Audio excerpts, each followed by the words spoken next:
南方丹天军，流经大火岭，半天横五岳，方海镇乾坤。周游六合内，统领立天兵。文武呼召至，急速莫欺停。急急如律令，有去。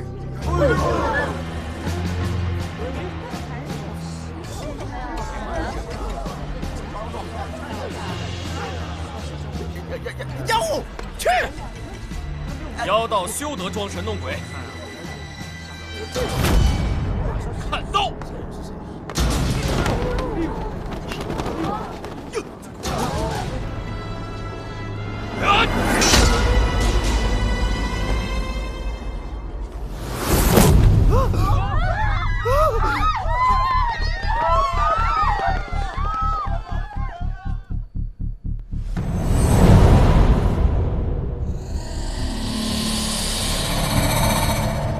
死者身份已确认，太府寺少卿侯南。那就是普通的新蚕丝，死亡时间昨晚亥时，死因是窒息，被裹进白茧之前他还活着。多大仇啊！手法凶残不说，这还示众，太狠了也。太府寺负责国库金帛及古物的保管出纳，侯南身为少卿，难免树敌无数。要不我去查查，看看他有什么仇家。这种事啊，不如我们先去问问子苏。还可以从那白茧入手。三胖，你先去彻查一下所有养蚕的人家吧。好。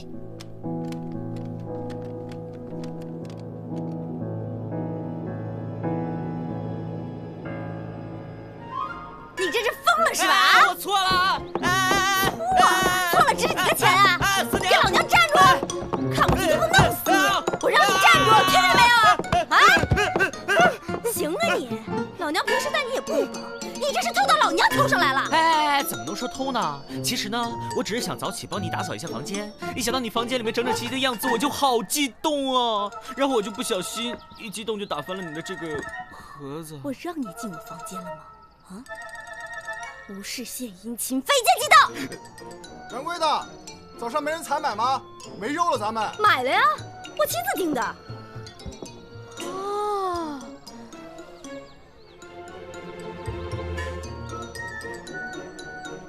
原来在这儿等着我呢。这事儿不是你想的那样，我只是想单纯报答你对我的知遇之恩。不说是吧？来人呀，帮我抓贼！是我啊。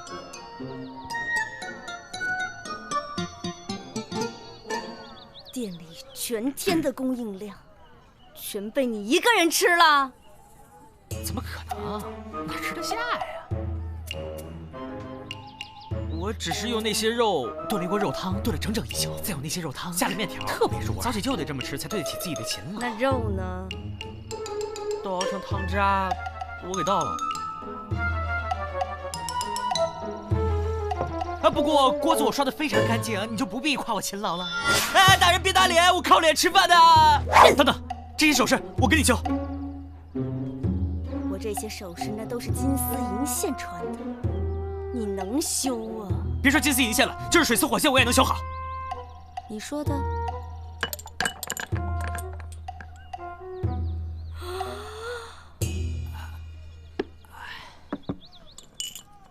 嘿嘿，这个。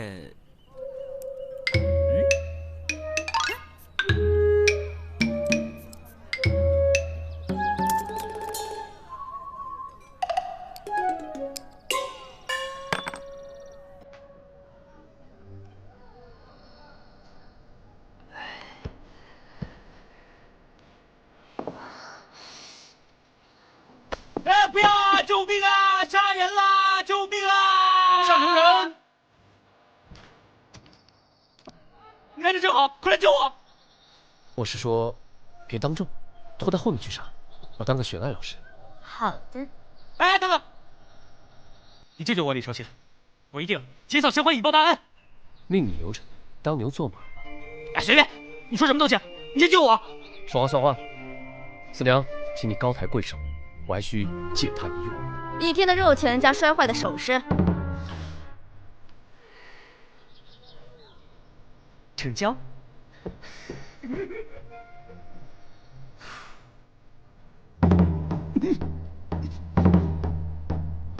我好像听到了心碎的声音。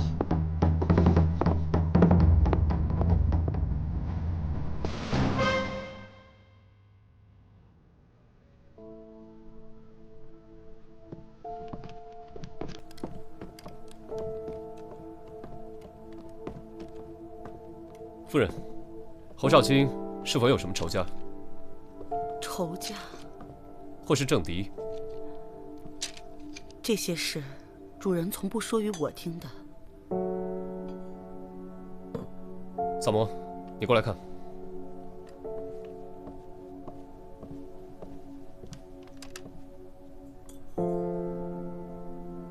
迷香，你都认得还要我看？脏，让你帮我捏出来。当牛做马要有当牛做马的样子。哎，迷香，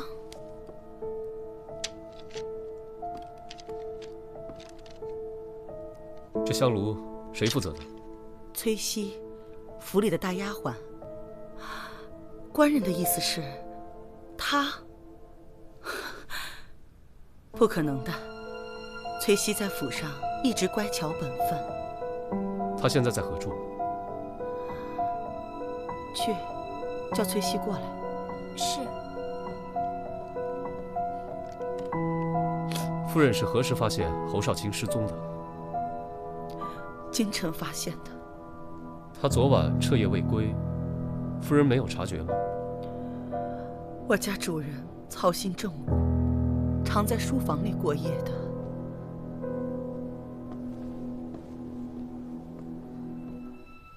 夫人，您叫我。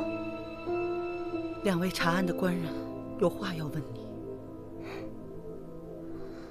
这书房里的香炉，可是你负责的？是。那这迷香，你作何解释？迷香，香料是夫人配的，我点完之后，夫人便吩咐我出去了。夫人，香料是我亲手配的，绝对没有问题的。崔西，昨夜亥时你在哪儿？在自己房间。可有人证？我与平儿同屋，可她今早才回来。是，昨夜夫人有些头疼，我便睡在夫人房里了，以便照应。萨摩，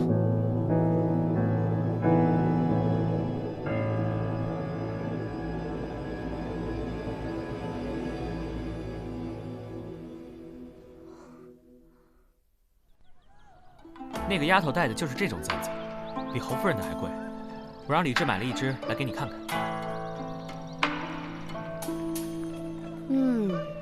不错，可以。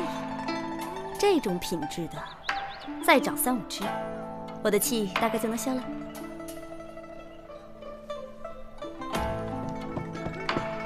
哎，你们，怎么了？老大，你们知不知道，这个蚕啊，从卵长成茧需要多久哦1个月。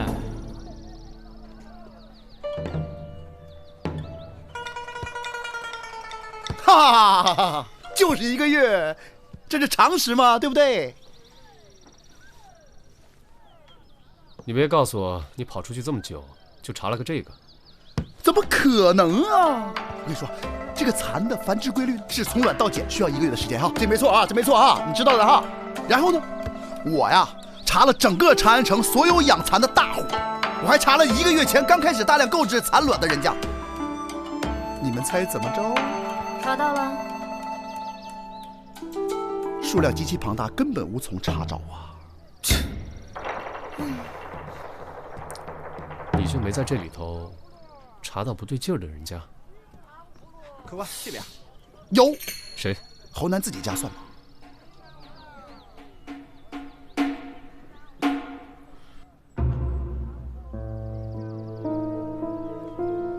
侯夫人，您家1个月前开始大量饲养蚕，敢问是何原因？什么意思啊？你们这是怀疑我吗？不错，我们有理由相信侯少卿同府上的大丫鬟崔西有着不同寻常的亲密关系。你发现之后心生妒，便起意杀人嫁祸。证据呢？你只需交代府上蚕丝的去处即可。那些蚕丝都在崔西的身上。嗯？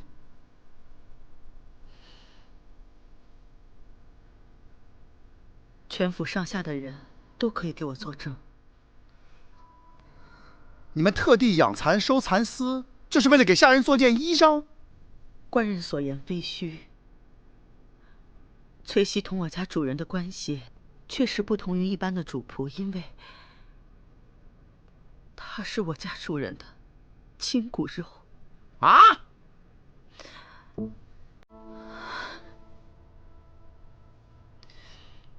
崔西是我们主人的私生女，那已是我进侯府之前的事了。多年来，我同主人虽是间谍情深，但始终没有子女。侯郎对我没有半句指责，反而时时安慰我。在我得知主人有此一女后，便决意要帮侯郎把骨肉寻回。哪知这孩子今早已身陷烟花之地。夫人心善，将我赎了回来，我这才得以与父亲相认。可是你回来后，怎么变成了大丫鬟了？不应该是大小姐吗？我出身青楼，能待在父亲身边侍奉，已经很高兴。夫人也视我如己出，处处用心。我从小不知自己生辰何时，直到前日父亲说与我听，我才知道的。这身衣裳是夫人赠我的生辰礼，制作剪裁，夫人都亲自过问。我以为自己终于能过上有爹娘疼爱的日子，可是我没想到。好了，好孩子，从今往后，娘疼你。夫人，不要再叫夫人了，叫我娘亲吧。娘亲，娘亲。打扰一下，你是何时进府的？大约2、3月前吧。那你之前在青楼的时候，可有什么相好的主顾？你说什么呢你？怎么啦？没事提人家伤心事儿干嘛呀？我跟你说没说过，我断案的时候不要打扰我。不打紧的，真心实意的想好没有，倒有个常来捧场的老叟，挺痴心的模样。可自打我进府后，我们也再没见过了。那这个有完没完？陈年往事跟这儿，哎呀！老叟是谁？好像是个大官来的，姓萧，叫萧生。对，就是他。太子詹事萧生。是。你可工于诗词，还是通晓音律？我从小研习，算是谋生的本事吧。你这是怎么看出来的？你俩之前认识？这位姑娘，我们老大肯定不认识。可是萧生萧战士是我们老大的启蒙老师。不，你是属狗的吗你？哎，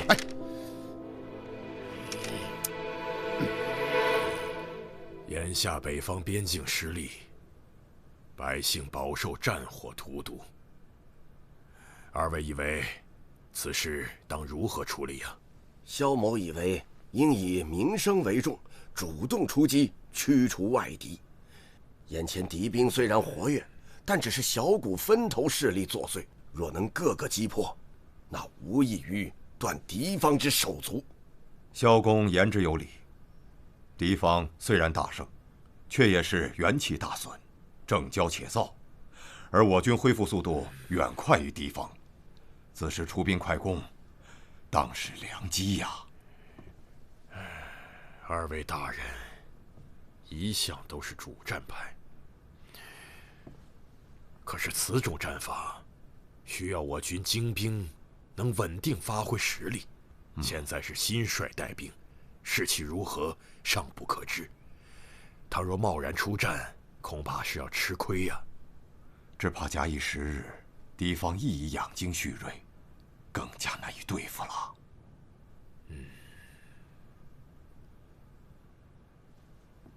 如此，明日议政时将此事禀告陛下，与各部共同商议。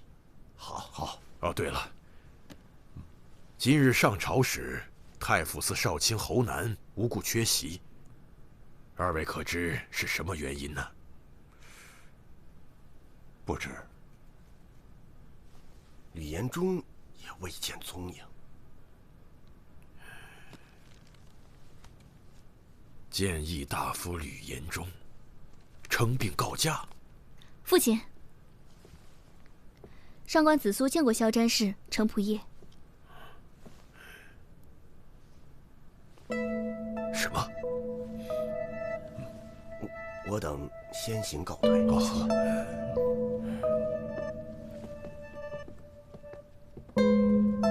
此事当真？确认无误。这侯南不掌太傅寺实权，有谁又有什么必要要对他下这么重的手呢？彻查此事，以防节外生枝。是。另外，增派人手，保护好谏议大夫。吕延忠，他二人干的那些勾当，程仆夜不是马上要查清收网了吗？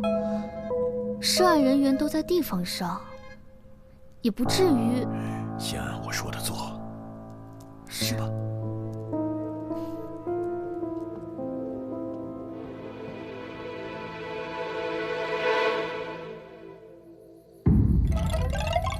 主人，主人，你死得好惨呐！快禀告夫人，快啊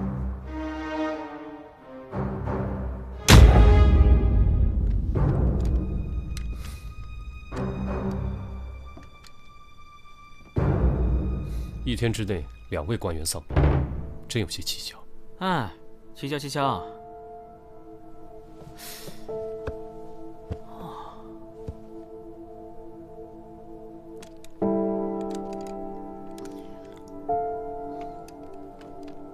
你干嘛呢？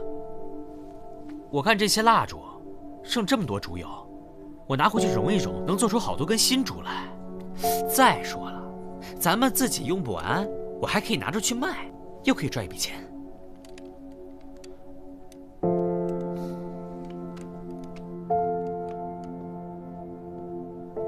府上怎么这么多烛台？还有这么厚的蜡油，看来你们家挺费蜡的。啊，禀官人，我家主人视力不大好，白天倒是没什么，就是入了夜不行，晚上不多点些灯的话，一点都看不清楚。这吕延忠身居要职。啊？要职？谏议大夫正5品上，不算要职。哦，还以为他是个小官呢。啊？双爷说这吕大夫是感染某种寄生虫而亡。寄生虫这种东西嘛，吃了不干净的食物，沾了不干净的水，才有可能染来的。不是的，主人恐怕是被萤火虫给咬了。啊？萤火虫？哦，主人生病初期向我们提过，有一晚主人他刚睡下，就听见有人敲门，他去开门却不见人，回屋就被萤火虫给咬了。这萤火虫不咬人的吧？怎么了？这2起案子没准真有关联。怎么说？如果这个凶手是精通于蚊虫饲养之道的人，就可以通过人为操作，令这个受害者感染寄生虫。饲养蚊虫是有这样的人，不是操骨，而是这些人研究蚊虫的习性，利用他们的本能引导他们。有研究精深者甚至可以催熟它们，比如说，他们可以加快蚕的生长进程，令蚕卵7天内长成茧。你去找四娘，问问她听没听说过城里有这种人。怎么这么会指使人？那你呢？我回一趟大理寺，查查2个受害人之间到底有没有联系。萤火虫。客官慢走啊！紫苏姑娘，喝杯茶压压惊。哎呀，都在呢。哎呀，你们真是不知道，那个谏议大夫吕延忠。紫苏姑娘，我这刚说到吕延忠，我没说什么农毛区啊。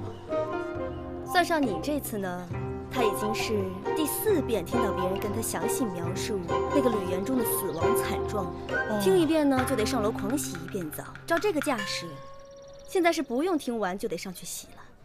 哎呦，紫苏姑娘，我不知道啊，我恭喜你啊，三胖，你已经成功的离紫苏姑娘越来越远了。信不信我一口鲜血喷你脸上？好茶。久等了，有头绪了。紫苏已经跟我们说过了。紫苏，他跟你们说什么了？紫苏说，有一个姓程的大官早就暗中调查侯南和吕延忠在地方联合售卖官职的事情。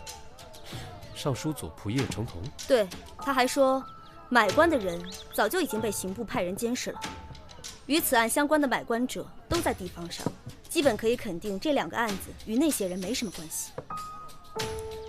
三炮啊，你那边有什么消息吗？我去崔姑娘原来的地方问过了，这个萧生萧战士确实常去捧场，而且到现在都是。什么意思？现在顶替崔姑娘的呀，是一个家道中落的大户女子，她的才情比崔姑娘可不知高了多少，很得萧战士欢喜。萧战士虽然年事已高，只是因为嗜爱诗词音律，所以对这些有学识的女子啊，他都是赏识怜爱。不过呢，都没有肌肤之亲。哎呀，哦对，这个崔姑娘啊，她能够通过侯夫人跟她的父亲相认，好像暗中也是得到了萧战士的帮助。不过崔本人并不知情。同我料想的差不多。说的那么好听，到头来还不是个见异思迁的老色鬼。用你评头论足吗？我让你问的是问了吗？问你话呢？哎，好了，问了，但是我确实不知道什么养虫的事。不要紧。你刚进门时说有头绪了，有什么新的进展吗？我们基本可以锁定嫌犯了。真的？在吕延忠患病期间，他们家有个小厮失踪了，而且这个人就是吕延忠看到萤火虫那晚的守夜小厮。那这么说，这个虫子就是他放的喽？他畏罪潜逃了？有可能。前段时间吕家人心惶惶，一直没人注意到少了个人。吕家的小厮，不是说是连环案件吗？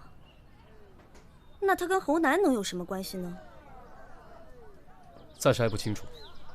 三炮，啊，你去把这个小厮给我查出来。紫苏姑娘，我再也不提吕延忠了啊！你再跟我去一趟吕家。凭什么？我不去。凭你是我花钱雇的牛马。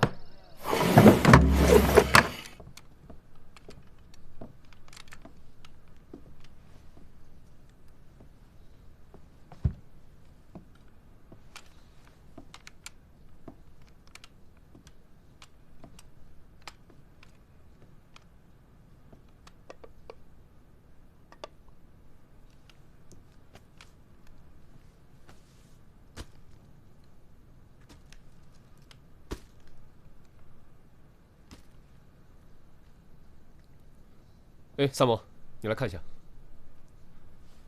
这竹笼编得好细致啊，你可以拿去卖个好价钱。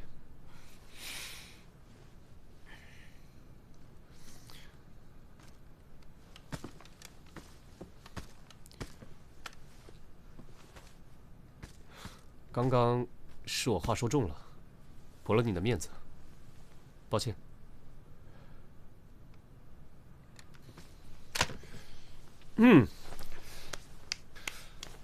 哎呀，听说丰泰阁请了个新厨子，味道做得还不错，我打算去试试。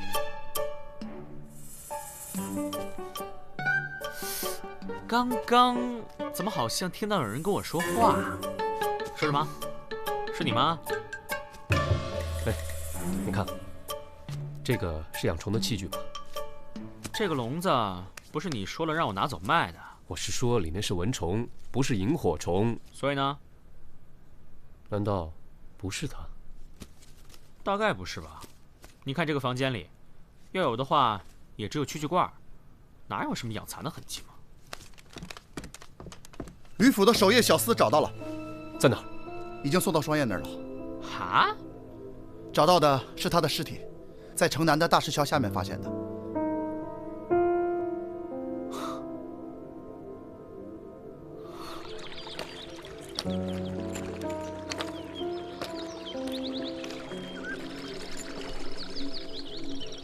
那小厮是淹死的，脸朝下泡在水里，大概就是淹死的吧。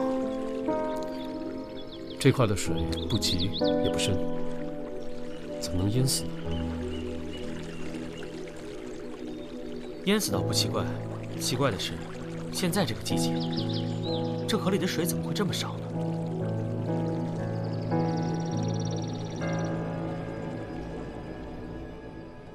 闭眼，想象有一片天空，天空的下面有大地，大地的下面有尸体，尸体也没有什么不好的，入土为安，尸体都会化作小花、小草、蝴蝶。干什么呢？哦，你们来了，双叶来过，这会儿回去验尸了。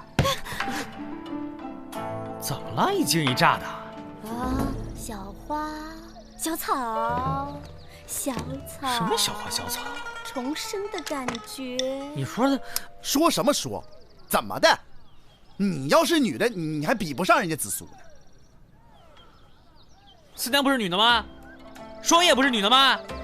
你又说我什么呢？夸你呢，说你美，说你美若天仙。我不信。说上上，等会儿，五哥，闭上眼睛，感受。说吧。那吕延忠他家死的那个小厮，脑后有被人按压过的痕迹，似乎是挣扎所致。也就是说，他也是被谋杀的。那小厮有个瘸腿的妹妹，听说那小厮对他妹妹一直很好，自己在吕家卖命，省吃俭用的拿了月钱，全给妹妹。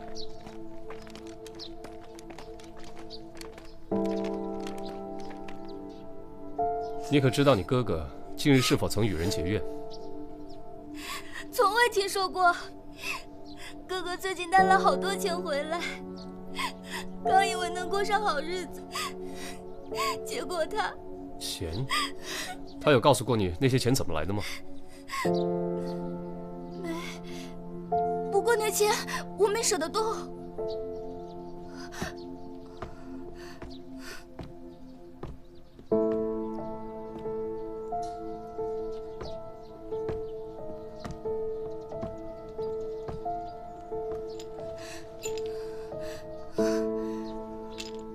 哎，这钱袋看着好眼熟啊！你看哪个钱袋不眼熟？全城百姓的钱袋大概都被你过一遍手了吧？你上次见他是什么时候？就是他拿之前回来的时候，大概6、7天前。那小厮背后还有个主谋，能花重金收买了他，那主谋一定是个有权有势的人了。恐怕这件事还是同买卖官职的案子摘不开。买官案的负责人是程同，去拜访他，或许有用。你不是要现在去吗？天上下着雨，我肚子还饿了，牛马还得请喂草料呢。城府离丰泰阁挺近的。丰泰阁？其实这饭呢，放晚点吃最好。马不吃夜草不肥嘛，对不对？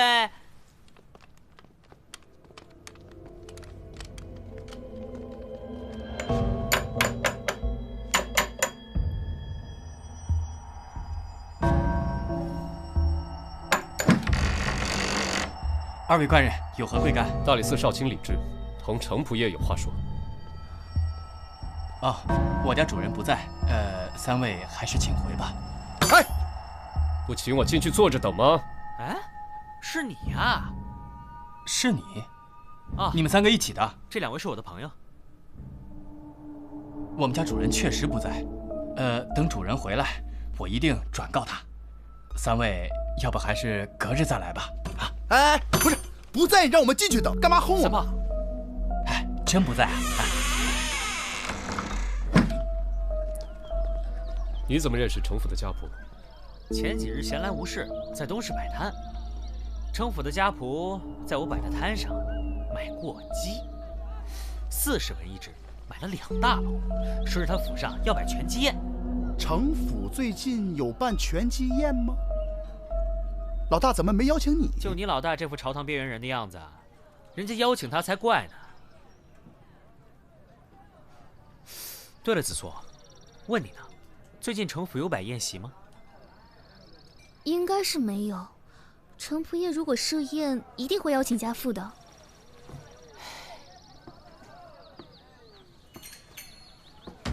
那就很清楚了。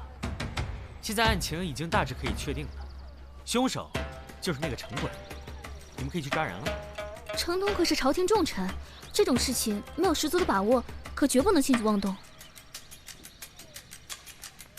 养蚕的人都知道，蚕很脆弱，不能直接拿手拨弄它，需要用到毛笔、毛刷，而金绒毛做成的毛笔最为柔软。程府的家仆在我手上买了那么多只鸡，说是为了摆全鸡宴，但他府上近期又并没有宴请，所以买这么多只鸡，就不是为了吃，很可能是为了鸡毛。仅在我手上就买了2大笼鸡，因此可以推断，程官人家里应当是养了不少蚕。包括侯少卿的蚕丝，应该就是这样来的。而且我没记错的话，我摆摊卖鸡，正是在7、8日前。7、8日前，伽罗虫师他们饲养的蚕，出茧的时间可大大缩短，而且蚕丝也比普通的蚕丝更为坚韧。也正因如此，蚕本身才更脆弱，需要用到最柔软的鸡绒毛笔。普通养蚕是不会用到这个的。伽罗虫师，你刚刚所说的都只是推论，程同与我们的案件并没有直接联系。有的，程家家仆买鸡时用的那个钱袋，此时正在吕家那惨死小厮的妹妹手里。哦，怪不得你当时说眼熟。那也就是说，程同买通了吕家的守夜小厮。没错。那这个萤火虫也不咬人，怎么能让吕元忠染了病呢？那根本不是萤火虫，而是蚊虫。蚊虫？蚊虫会咬所有人啊，怎么只有吕延忠感染呢？其他人都没事呢？确实是守夜小厮，趁夜把带有病源的蚊虫投放到了吕延忠的房间，令吕延忠感染了寄生虫。至于要避免误伤他人，方法很简单。吕延忠有夜盲症，夜不能视，起身必要掌灯。程同利用这一点，给了小厮携带寄生虫且身上涂有类似磷粉的蚊虫，让他于夜半将蚊虫放入吕延忠的卧室内。待吕延忠被叮咬后，小厮敲门，吕延忠起夜查看，必会点灯，蚊虫自然向着光源而去。蚊虫身上的磷粉靠近热气就会自燃，带病蚊虫便不会给其他的人也造成威胁了。所以吕元忠当晚看到的并不是萤火虫，而是自然的杀人凶器。没错。作案的手法破解了，但是他到底有什么杀人动机呢？无非就是朝廷上的党派斗争嘛。可这3人在朝堂上不存在什么势力牵扯的问题。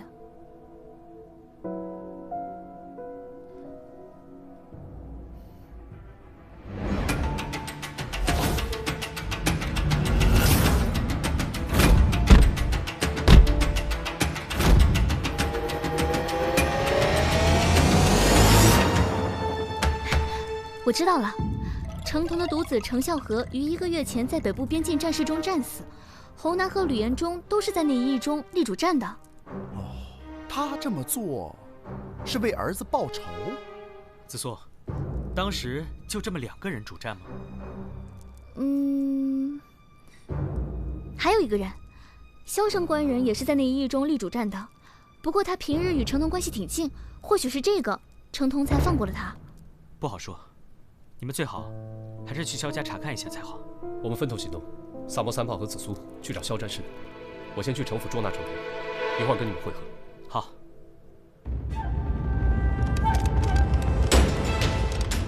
李少卿，这里1个人也没有。没有。快搜！是。城府把我家主子请去了，这会儿应该还在那儿吧？不好，萧战士有危险，应该是被程同抓了。这事可千万不能让老大知道。怎么了？老大表面上一副不在意的样子，其实萧战士在他心里比他父亲都重。万一出事，老大非疯了不行。那就更不能瞒着他了。要是咱们因为顾虑耽误了营救，他会恨咱们一辈子的。三炮啊，有个事要辛苦你跑一趟。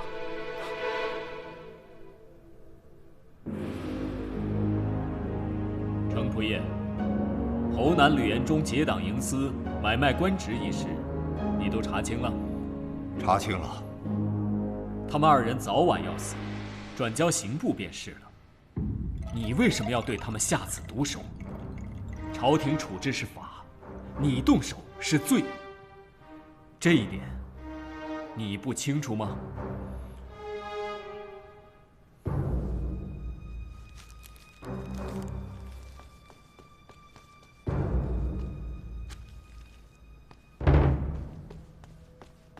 这是犬子赴战场前留下的诀别家书，其中详述了正确的作战方略，也写进了他赴死前的不甘。在原本可以不死的情况下，因不懂战略的文官贪功，不得不舍命冒进。他心中该是怎样的滋味啊！拿到这封家书的时候，臣甚至不敢想象他赴死时的恐惧。所以你才下此狠手。是，臣之所以选择这样的方式谋杀他们，不过是想让他们也尝尝那种明知要死却无力回天，只能等着死亡一点点逼近的恐惧。你既然心中有恨，为何现在在边防事务上仍是立主战呢？以当前的形势，立主战的方略是正确的，况且这也是犬子的遗愿。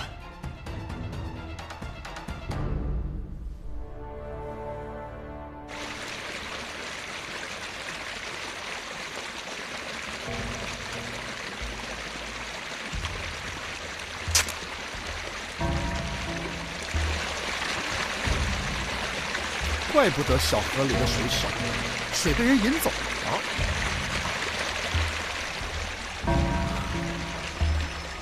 朕已留不得你，但怜你爱子心切，况侯吕2人原就难逃死罪，朕可许你自选一条去路，说辞体面，日后也将善待你的宗族家事。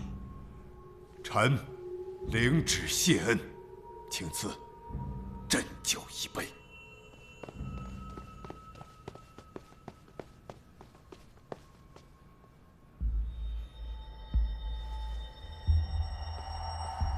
启禀陛下，大理寺报，太子詹事萧生失踪。什么？你往日挚友也不放过吗？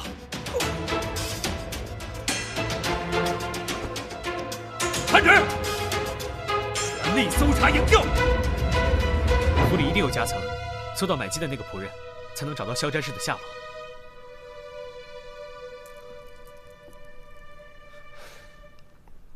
都站在原地，不要动。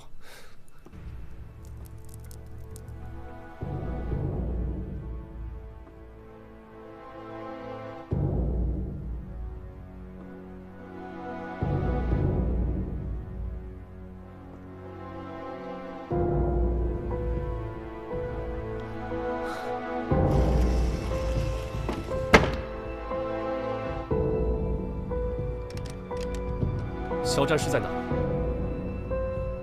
怎么问得这么直接？你不想从杀人动机听起吗？你少给我拖延时间！你现在说出来，若能救下肖战士，就可以免你死罪。哼，你以为我怕死吗？半把年，我早就同公子一起战死沙场了。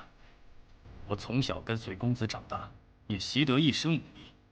要不是我在公子出征前不争气的伤了腿，当时就能跟随他一同出征了。叔，肖战士在哪儿？他现在正在死，一点点死，想想就痛苦啊！恐惧总大于死亡本身，对吧？啊？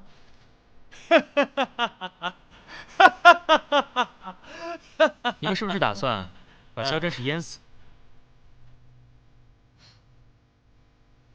你怎么知道？那日在门口见到你裤脚全是水，地上也湿漉漉的一片，外面并没有下雨，再加上程同惯用慢慢折磨人的杀人手法，可以猜到你当时是在试着控制水量，好知道放多少水才能达到一点点淹死肖战士的效果。估计再说上2句话，他就该死透了。叔，肖战士在哪儿？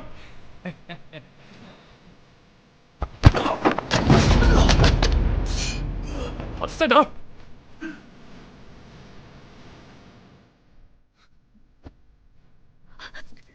这怎么办啊？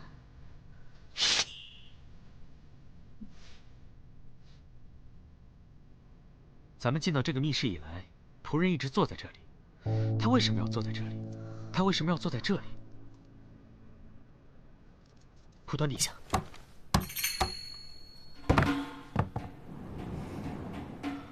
在这儿。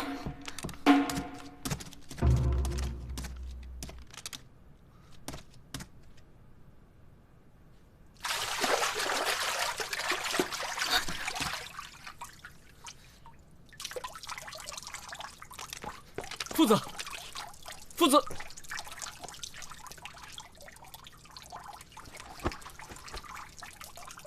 这水这么浅，那家仆不是说……我之前嘱咐三炮去找大木板，把出水口挡住了。虽然不能完全挡住水，但却能大大降低输水量。喏，你看那。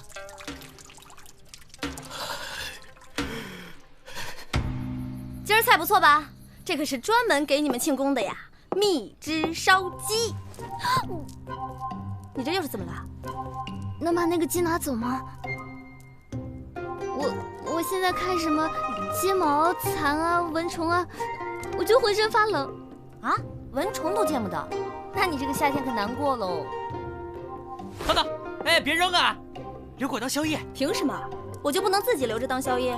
紫苏，走，跟我端饭去。哦，小气。哎，三炮呢？是啊。嗯。